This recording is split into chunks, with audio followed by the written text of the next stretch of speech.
이차원입니다. 대전 용산초등학교 사안 관련 조사 결과를 말씀드리겠습니다.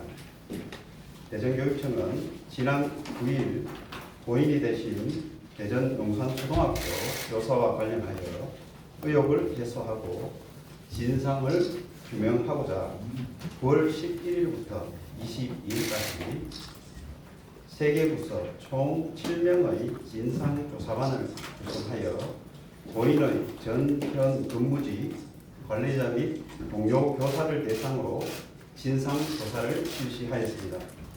이번 조사는 고인과 관련하여 학부모의 악성 인원 제기 여부, 학교 교권보호위원회 미개최 여부, 악성 인원에 대한 관리자 배유 및 소급 비용 여부 등에 대해 조사하였습니다. 먼저 학부모 악성 인원에 대한 조사 결과를 말씀드리겠습니다.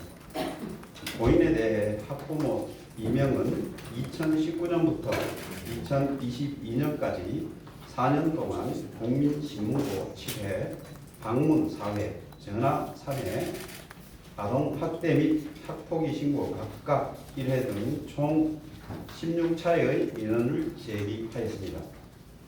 예를 들어 위 학부모들은 2019년 5월과 10월에 학교에 방문하여 고인의 생활 지도에 불만을 품고 내년도에는 같은 학년이나 담임을 배제해달라, 본인의 자녀에게 사과를 하라고 요구하는 등 수차례 민원을 제기하여 고인의 전반적인 교육활동을 비축시키는 결과를 초래하였습니다. 또한 동일한 민원으로 11월 말 3일 연속 5차례 민원을 제기한 후 인접한 날짜인 12월 초에 아동학대 신고와 학교폭력 자치위원회 신고를 동시에 하여 고인으로 하여금 짧은 시기에 극심한 심리적 압박을 받게 하였습니다.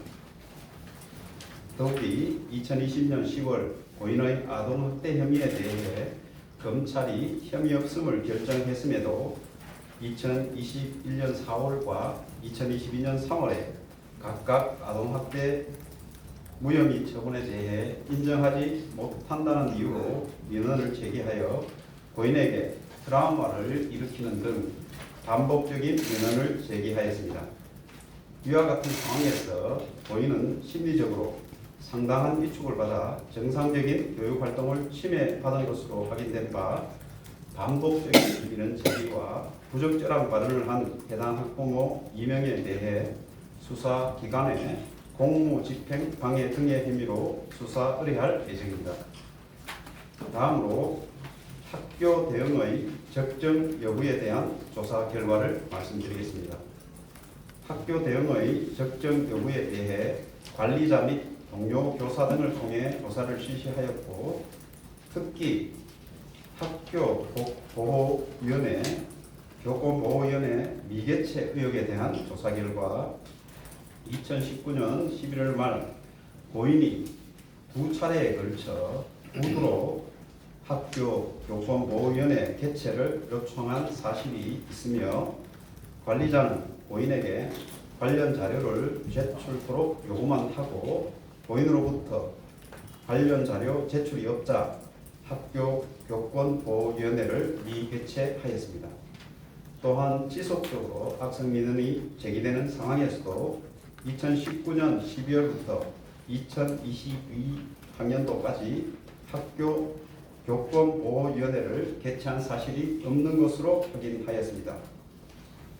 다음으로 학교 관리자의 소극적 민원 대응 의혹에 대한 조사 결과 고인은 정당한 교육활동에 대해 부당한 간섭의 민원을 16차례 반복 제기한 것은 고인의 교육활동에 대한 중대한 침해 행위에 해당되므로 교원지휘법 제15조에 따라 학교장은 즉시 교육활동의 침해 행위로 피해를 입은 교원의 치유는 물론 학교 교권보호위원회 개최 등 교권 회복에 필요한 조치를 하여야 함에도 이런 재발 방지에 적극적인 대응 없이 2019년 11월 학부모의 지속적 사과 요청에 대해 민원 확대를 우려하여 소극적으로 응대하였고, 특히 고인에 대한 안전조치, 해당 보호자 접촉 최소화, 학교 교권보호위원회 개최 등 치유 지원 및 교권 회복에 대한 조치가 미흡했던 것으로 확인하였습니다. 관리자는 교육활동 중에 발생하는 민원으로부터 교원을 보호함으로써 교원이 그 직무를 안정되게 수행할 수 있도록 하여야 함에도 이와 같이 관리자가 미흡하게 대처한 것은 교육공무원법상 성실 의무 등에 위배되므로 학교 관리자 등 관련자에 대해서는 징계 등 조치를 취할 예정입니다. 이번 진상조사는 법과 원칙에 따라 철저히 조사하였으며 앞으로 이러한 일이 발생하지 않도록 비위 관련자에 대해 엄중 조치할 예정입니다. 감사합니다.